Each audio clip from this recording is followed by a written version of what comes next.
In regard to economic management, I guess there's only one thing I need to say, is that Australia is the only OECD country that did not go into a recession following the global financial crisis. The Liberal Party and the candidate will tell you about the glowing Howard years of surpluses, but all I can say is that it's easy to be in surplus if you totally neglect to spend in areas that are in dire need of funding. The Rudd government came to power in an extremely difficult time, a time where Australia's social and public sectors had seen a decade of neglect and were in desperate need of funding and attention. And as if this wasn't enough, we were also then again hit with a global financial crisis. Now, the federal government has launched a series of financial stimulus packages in order to stimulate the local economy, support jobs, boost infrastructure, and lessen the blow of the global recession. The government's response was timely, temporary, and most importantly targeted. For these reasons, it was highly effective. The strategic investment in economic infrastructure will help us achieve this goal. Now, one piece of this economic infrastructure is the national broadband network. Without it, local companies here in Macarthur and throughout Australia will suffer. But Tony Abbott's plan to stop building the national broadband network will risk Australia's economic future. Without the NBN, Australian businesses will not be able to compete with the likes of Japan, Korea or Singapore. Mr Abbott wants Australia to fall behind our competitors in Asia and around the world. He's also threatening the 25,000 jobs nationally that will be supported every year in the national broadband rollout network. But the Howard government, they had 18 failed broadband plans in 11.5 years, which left Australia falling behind most developed countries. And after 2.5 years in opposition, the opposition still does not have an alternative broadband plan. While the opposition practices opposition for opposition's sake, the Rudd government is getting on with building the national broadband network for all Australians, including the people of Macarthur. The Rudd government is continuing their commitment to maintaining Australia's strong economy, with the recent federal budget announcing we will be back in surplus by 2012-2013.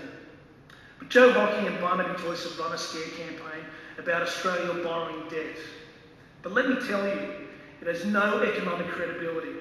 Compared to other countries around the world, Australia has achieved its stimulus outcomes with very, very small increases in government borrowing. The stimulus borrowing was small. Most importantly, it was affordable, and it saved thousands and thousands of jobs.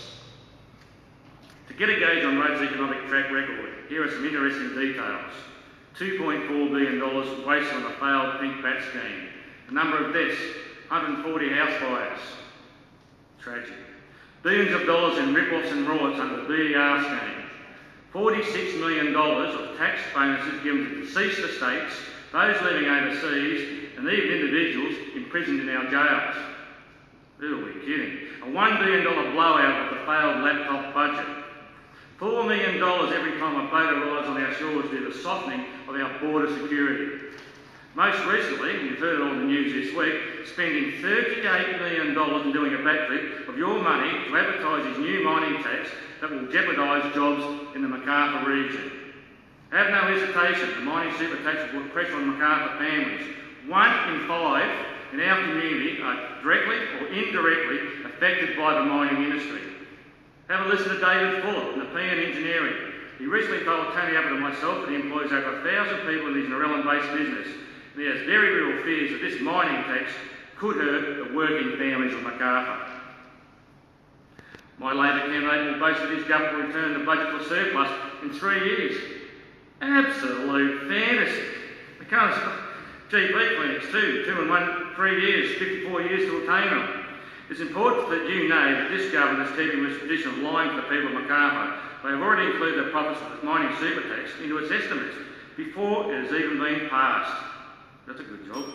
I have a proven track record of presiding over a budget in excess of $100 million a year. I know the importance of delivering a balanced budget. The Coalition, on the other hand, is trying to ease the financial pressure on working families, especially those who are mortgaged in Macarthur, offering a 6-month paid maternity leave program to support young families in our area. As a father, I know how hard it can be to make ends meet, with young children and a mortgage to pay off. But things will not get easier whilst Rope continues to waste our hard-earned taxes.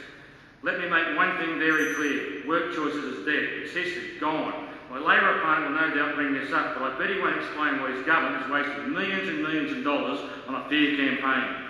The Liberals have demonstrated history of economic responsibility and strength. It's taken Rudd less than one term to send the country into debt and deficit like we've not seen since the Great Depression. We've paid Labor's debts off before, and we can do it again.